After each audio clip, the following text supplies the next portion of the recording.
안녕하세요. 정문일침 황철중 대표입니다. 자, 이번 시간엔 ENF 테크놀로지라는 종목을 한번 보겠습니다. 자, ENF 테크놀로지 한번 볼게요. 먼저 이걸 보기 전에요. 현재 종합주가 지수의 흐름 먼저 한번 잠깐 보겠습니다.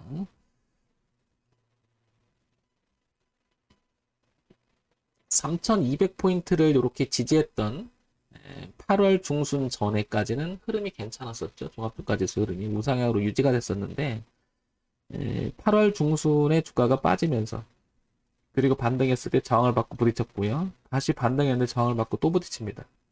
그러면서 오늘은 조금 넘어가지 않을까라는 기대감이 있었는데 이 대추세의 흐름을 또 못 넘깁니다. 그죠? 그래서 전체적으로 이 추세를 아직은 계속 두들겨 맞고 있는 형국이죠. 그죠? 그래서 종합주가 지수는 8월 중순을 기점으로 해서 계속해서 이렇게 하락의 형태를 유지하고 있음을 알 수가 있고요. ENF 테크놀로지도 한번 보겠습니다. 8월 중순을 기점으로 해서 이 종목도 여기 지지대를 형성하고 있었지만 결국에는 종합주가지수와 거의 유사하게 깸과 동시에 반등했을 때 그죠? 또 떨어지고 또 떨어지고 또 떨어지고 거의 종합주가지수하고 유사한 흐름을 유지하고 있음을 알 수 있습니다. 그죠? 여기도 한번 돌려보려고 좀 애를 쓰고 있는데, 그죠? 돌려보려고 애를 쓰고 있는데, 종합주가지수가 또 오늘 또 도와주질 않습니다. 그죠? 결국에는 종합주가지수의 흐름이 우상향으로 좀 넘어가줘야 되는 게 맞겠죠. 그죠? 이렇게. 그러지 못하고 있는 부분이 좀 아쉽습니다. 자, 그러나 ENF 테크놀로지라는 종목을 한번 유심히 보게 되면 오른쪽 위에가 일봉이고요. 그죠? 이렇게 좀 당겨 볼게요. 이렇게 좀 당겨 보고 흐름을 좀 당겨 보겠습니다. 이렇게 당겨 보고요. 여기가 일봉이고요. 그 다음에 여기가 월봉이에요. 그죠? 그리고 여기가 주봉이고요. 지금 현재 월봉의 그 흐름을 한번 보게 되면 과거에 2015년서부터 이 자리 얼마냐면 24,000원에서부터 여기 29,000원대까지 보게 되면 가격대가 저항을 맞은 가격 그죠? 그리고 저항을 맞은 가격 그 다음에 저항을 맞은 가격 그 다음에 저항을 맞고 저항을 맞고 2015년서부터 한 5, 6년간에 걸쳐서 저항대였었습니다. 그죠? 그리고 나서 작년 중반에 강한 상승으로 이어졌다가 내려왔다가 반등을 치면서 53,000원이라는 가격대를 극복을 못하고 지금 계속해서 주가는 내려왔는데요.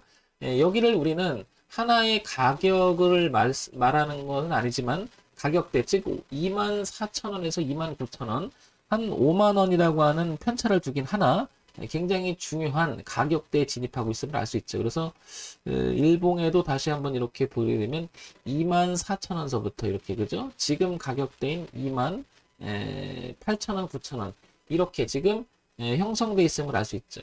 따라서 ENF 테크놀로지는 이제 반등을 할 수 있는 즉 기술적 반등의 자리가 와 있다 이렇게 보여지죠. 우리가 주가 분석을 할 때는 첫 번째 가치의 개념인 그 회사가 가지고 있는 뭐라 그럴까요? 내재적 가치. 여기에서는 가장 중요한 게 뭐 현금 흐름표도 있고 뭐 부채 뭐 여러 가지가 있잖아요. 뭐 유동비로부터 시작해서 굉장히 많죠. 소위 말해서 재무제표를 기반으로 하는 그래서 뭐야 모멘텀 자체를 생각하는 거 이런 것은 이제 내재적 가치. 이거는 이제 우리 기본적 분석이라고 하죠. 근데 여기서 이제 기본적 분석에서 가장 중요한 건 역시 실적입니다. 그죠? 실적 모멘텀만큼 강력한 건 없죠. 그죠? 왜 기업의 고유한 목적은 돈을 버는 게 목적이니까요. 당연할 겁니다. 자, 두 번째, 그동안의 가격이 어떻게 변화했는데 그래서 가격 분석. 가격 분석. 그 흐름을 나타난 게 차트죠. 차트 분석이라고 얘기하고 이걸 우리가 기술적 분석이라고 하죠. 그죠?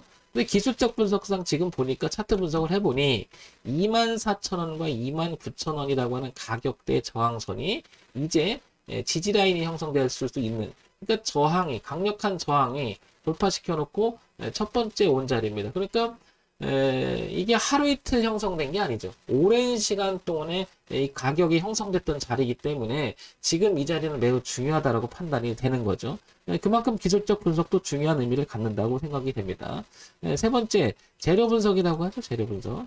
여기에는 이제 이걸 정보 분석이라고 하는데 이 회사에 영향을 미칠 만한 내용들이 있느냐 아니면 이 회사가 가지고 있는 뭐 내용을 노출될 수 있는 그것이 이제 실적으로 이어질 수 있느냐, 그게 이제 장기적으로 계속 이어질 수 있느냐, 뭐 이슈가 되겠죠. 이슈, 뉴스, 뭐 재료, 뭐 기타 등등 테마 뭐 이런 거 있죠.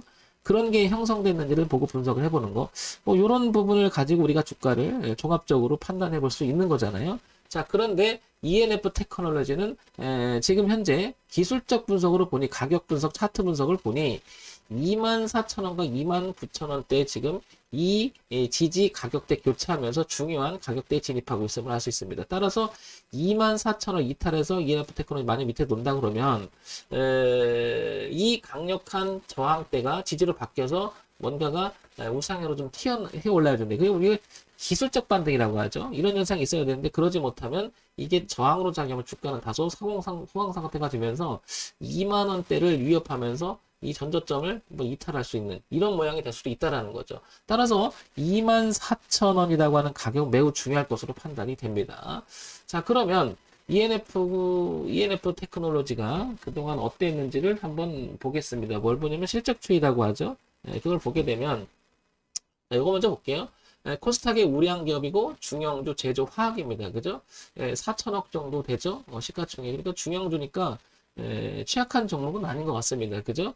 자, 분기 실적을 볼게요. 분기 실적을 보니까 작년 후반기 1180억 정도의 매출액이 있었고 수익이 났어요. 그죠? 이익 구조가 났죠. 영업이익이. 그리고 올해 3월 그 다음에 6월에 이어지는 분기 실적을 보게 되면 괜찮아요. 그죠? 괜찮고 영업이익과 당기순이익도 굉장히 괜찮습니다. 양호합니다. 작년부터.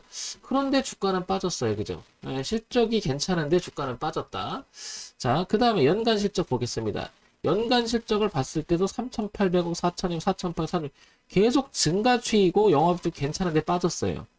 그렇다는 얘기는 오히려 지금 24,000원대에 진입하고 있는 이 주가는 눌림이라고 판단해 볼 수 있는 그런 게 아닐까. 이렇게 더 생각이 드는 거죠.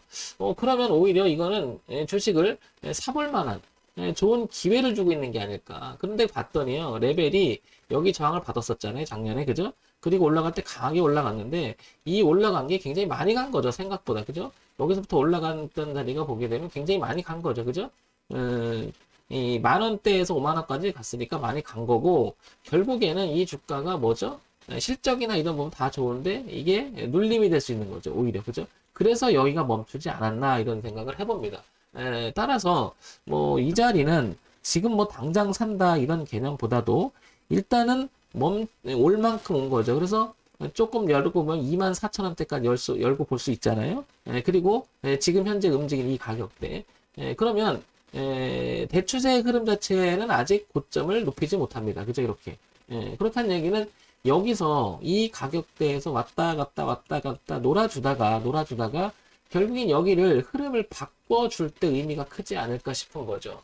왜냐하면 왔다 갔다 한다는 것은 매집이라고 할 수 있는 거고, 이 자리가 그래도 ENF 테크놀로지가 그만큼 수익이 나는데 주가가 이만큼 밀렸다는 것은 오히려 좀 기회라고 삼을 수도 있잖아요. 그죠? 그게 이제 공감대가 형성이 되고 여기서 수급 논리가 왔다 갔다 해준다면, 그리고 머리 든다면, 황 대표가 이런 얘기를 참 많이 하죠.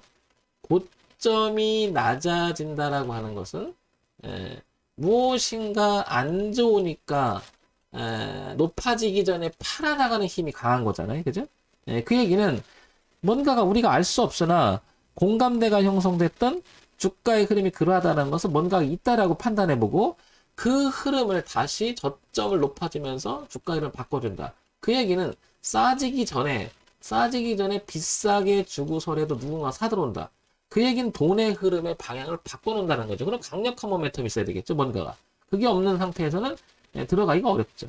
그런 측면을 고려해 본다면 지금보다는 여기는 관심 대상의 구역이 들어가고 놀다가 우상으로 틀어준다고 한번 도전해 볼 만한 자리가 아닌가 싶은 거죠. 멀리 떨어져서 보면 굉장히 지금 중요한 자리에 와 있는 것 같습니다. 따라서 ENF 테크놀로지를 갖고 계시거나 관심이 있다면 요 점 참고해서 한번 보시면 도움이 되지 않을까 싶습니다. 얘가 이제 반등이 되면 보시면 여기 매물대가 있잖아요. 거래가 많이 된 자리니까 파동의 범위라고 이제 황 대표가 자주 얘기하는데 24,000원에서 24,000원 수준에서 지금 보시면 45,000원 수준까지 이렇게 파동의 범위가 형성된 게 아닌가 싶습니다. 그래서 24,000원을 벗어나지 않는 범위 내에서 왔다 갔다 하다가 매집의 흔적이 보이고 우상향으로 틀어지는 모양이 나올 때 한번 도전해 볼 만한 종목이 아닌가 싶습니다. 자, 갖고 계신 분, 관심 있는 분은 24,000원 기준, 그 다음에 위쪽에서는 매물벽이 있는 45,000원 반등폭이 있으니까 이런 점 참고하면 도움이 되지 않을까 싶습니다. 항상 그래도 우리는 주식을 모릅니다. 그죠? 모른다는 게 언제든지 문제가 터지면 주가는 빠질 수가 있는 거죠. 그죠? 그러니까 공시되지 않고 공개되지 않았을 뿐이지 내재적으로 골마 있는 부분도 있다라는 거죠. 그죠? 그 다음에 회사의 사정이라는 것도 있는 거니까. 그렇기 때문에 결국에 우리가 매매라고 하는 것은 가격을 사고 파는 거니까 가격 분석에서 대응할 기준을 잡아주는 것은 매우 의미가 있지 않나 싶습니다. 주식 매매에서 가장 많이 듣는 것들이 하나가 저항과 지지죠. 지지와 저항이죠. 지지와 저항. 왜 그러냐면 이 가격이 일정한 부분에 막혔다라고 하는 것은 이 회사가 이걸 넘어갈 만한 모멘텀이 없다가 돌아갔다라는 것은 모멘텀이 있으니까 돌렸겠죠. 그리고 그 자리에 가격을 지지한다라고 하는 것은 한 레벨의 주가를 높여놓은 거잖아요. 그러니까 굉장히 의미가 있죠. 곳곳에 차트를 돌리면서 주가의 흐름을 분석해 보면 이 지지와 저항이 갖는 의미가 굉장히 크다라는 걸 알 수가 있겠죠. 무조건 맞는다라는 말은 아니고요. 의미가 굉장히 크죠. 저런 자리에서 지지해서 올라가는 경우 너무나 많습니다. 그래서 ENF 테크놀로지도 24,000원 기준, 그 다음에 45,000원 기준 한번 주의 있게 지속적으로 볼 만한 종목이 아닌가 싶습니다. 참고사항으로만 보시기 바랍니다. 종목 추천하는 건 아니고요. 지극히 참고사항으로만 넣어주시기 바랍니다. 정문일집 황철중 대표였고요. 좋아요, 구독, 그리고 알림 설정 부탁드립니다.